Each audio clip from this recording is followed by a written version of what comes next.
Well, I want to say a few things today about our world and its post-COVID future. Globalization and internationalization are not going away. The flow of goods, services, challenges, and opportunities crossing borders will expand. Consider the challenges that have been caused by COVID in public health and economies and travel and supply chains originating in China, but rapidly spreading throughout the world. Globalization is about forces and factors that cross national boundaries, almost unimpeded. But internationalization is about helping societies and individuals cope with these global flows, both to soften their negative effects and to take advantage of opportunities, such as in new markets, medical advances, new products and services, and importantly, recall that as trade expands, the basis for peace and prosperity expands also. The business of higher education is increasingly conducted across borders.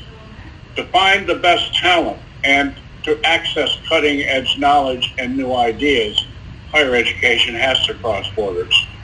Competition and collaboration in talent and cutting-edge knowledge is shifting from local, national to a global frame of reference in just about everything. If higher education is not globally connected, it will fail our societies.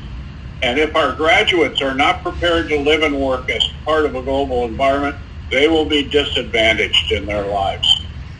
Students, faculty, and societies need to access the global pathways of learning, talent, ideas, and opportunities. Internationalized teaching and learning prepares students for life and work in diverse cultures and changing economies. Internationally conducted research accesses global pathways of cutting-edge knowledge and talent. The best ideas now come from everywhere in the world. Internationally connected problem-solving at home is a vital way to help citizens, communities, and nations negotiate the challenges and opportunities of globalization. For, by example, building global markets for local goods, or local jobs for global markets, or ideas for cleaner water and environmental preservation, and so forth. These are requirements for every higher education institution. The big challenge, though, is widening societal access to higher education and international knowledge. We are on the way worldwide to having 300 to 400 million higher education students by 2030. Expanding global higher education capacity, mainly outside North America and Europe, creates opportunities for collaboration in learning and ideas, especially for emerging and mid-range economies.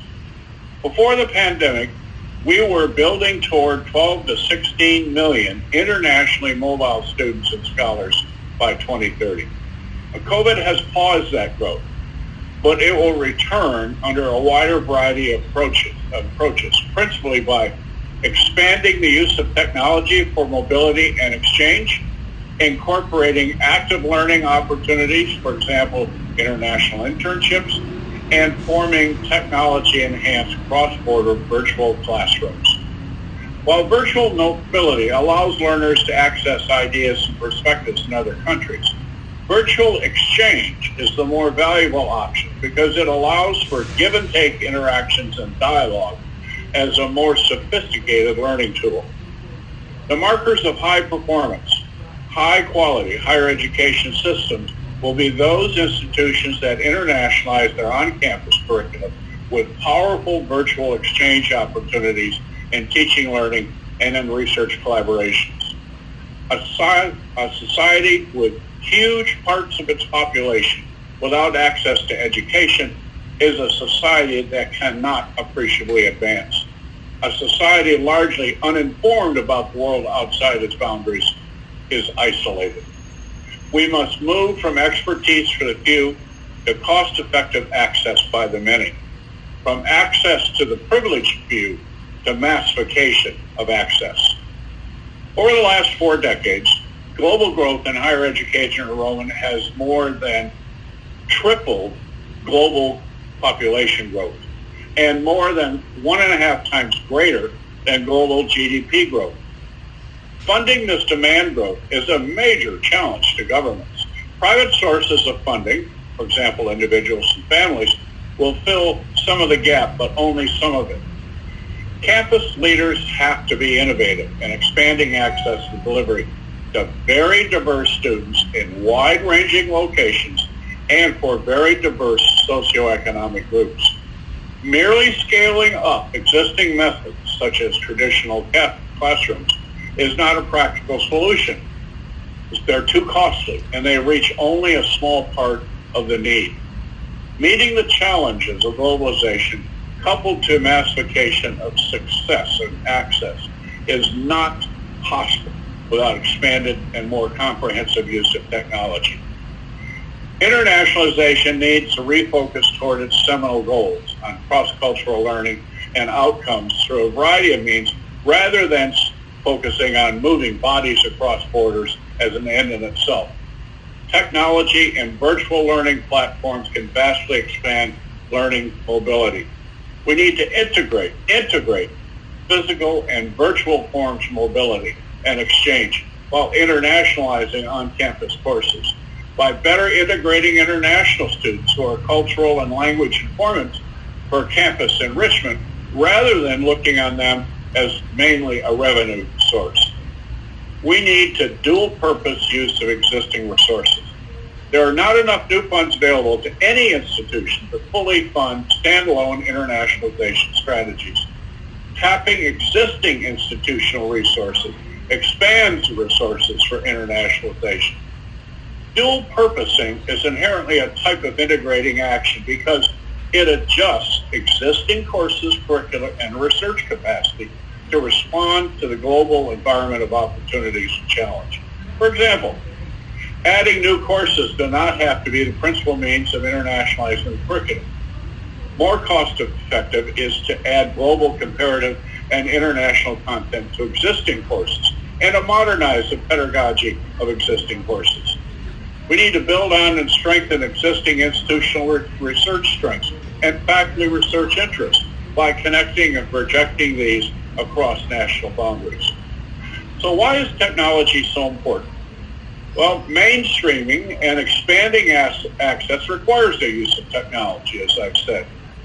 Some techniques include, just a few, digitizing library and other documents and providing access to them through high-speed internet connectivity, particularly for remote locations, cross-border virtual classrooms and team building, virtual classrooms with students in several countries and places at the same time, virtual active learning, international internships, for example.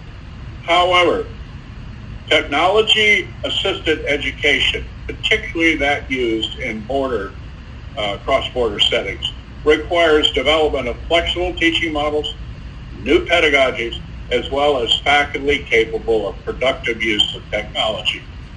We have to invest in faculty development to effectively use technology-assisted teaching and learning. There is emerging research on the benefits of technology-assisted learning.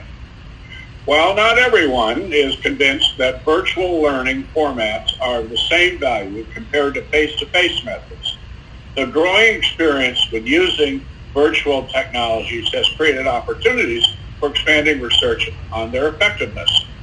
Some very early and preliminary assessments include that technology-assisted learning produces valuable learning outcomes, if not exactly the same as from face-to-face.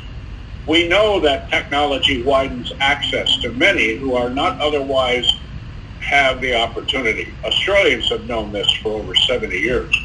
And the use of technology can be a cost-effective way to teach and learn and share ideas, particularly over distances, and to help even disparities between well-off and poor populations.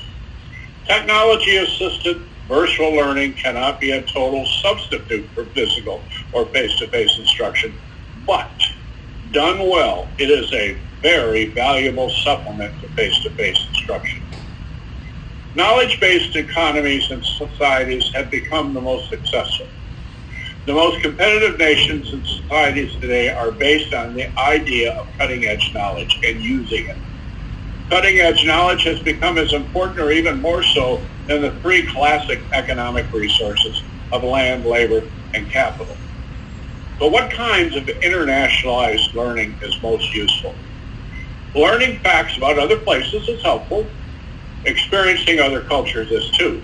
But the really valuable internationalized learning is being able to apply and use these at home and abroad and in different situations. The big step needed is toward transformative international learning, from exploration of cultural diversity toward diversity in critical thinking, learning through the lenses of different cultures and changing the ways of thinking and using new methods, asking and answering different questions. This doesn't come just being mobile, but from engaging in thought and action exchanges with others, particularly those from other cultures. The idea is to be able to think, act, and behave in different ways rather than just knowing and understanding these different ways. A blending of traditional classrooms and technology-assisted experiential learning is needed. So, to the bottom line, the graduate of the future needs to be prepared and equipped to confront a quickly and continuously changing global environment. Those with international knowledge and understanding and application skills will be best suited to seize opportunities in a global environment. Internationalization of curriculum needs to apply to all departments, all curricula, all students, and all faculty. The intelligent and integrated use of technology can make it practical and affordable to maintain such access.